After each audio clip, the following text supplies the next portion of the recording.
UPU long live! Long live! Long live! UPU march on! March on! March on! UPU march on! March on! March on! Long live! Long live! Long live! UPU long live! Long live! Long live! Fight a banking we demand! We demand! We demand! Fight a banking we demand! We demand! We demand!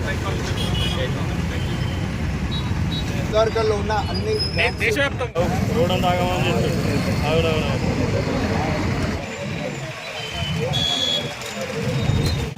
ఈరోజు మా United bank forum నుంచి మేము ఒకటే demand చేస్తున్నాం, Friday banking వెంటనే ఇవ్వాలి. ఈరోజు మేము కొత్తగా కోరుకునేది కోరిక ఏం కాదు.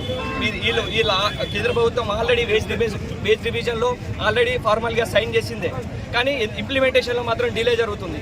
ఎందుకు డిలే జరుగుతుందో అర్థం కాలేదు. ఈరోజు కేంద్ర ప్రభుత్వం ఫినాన్స్ సంస్థలు అన్నీ కూడా జిఐయు అయినా, ఆర్బీఐ అయినా, ఫారెక్స్ మార్కెట్ అయినా, సెబీ అయినా, నాబార్డ్ అయినా కూడా వాళ్ళకి మాత్రం 5 రోజులు పని దినాలు మాత్రమే ఉన్నాయి. కానీ మాకెందుకు ఇవ్వట్లేదు? సుమారు 400 నుంచి 500 బ్రాంచ్ల సుమారు 500 నుంచి 400 మంది కస్టమర్లతో మేము ఇంటరాక్ట్ అవుతుంటాం. మాకు మాత్రం ఫ్రైడే బ్యాంకింగ్ లేదు. ఈరోజు స్టాటిస్టికల్ ప్రకారంగా తీసుకుంటే ఇప్పటి వరకు 500 మంది బ్యాంక్ ఎంప్లాయీలు సూసైడ్ చేసుకుని చనిపోవడం జరిగింది. ఎందుకంటే మాకు వర్క్ బ్యాలెన్స్ లైఫ్ లేక మాకు 5 రోజులు పని దినం పెడితే మాకు వర్క్ బ్యాలెన్స్ లైఫ్ అయిపోతుంది. దయచేసి మాకు 5 రోజుల బ్యాంక్స్ దినం సెలవు ఫ్రైడే వర్కింగ్ డే కావాలని మేము కోరుకుంటున్నాం.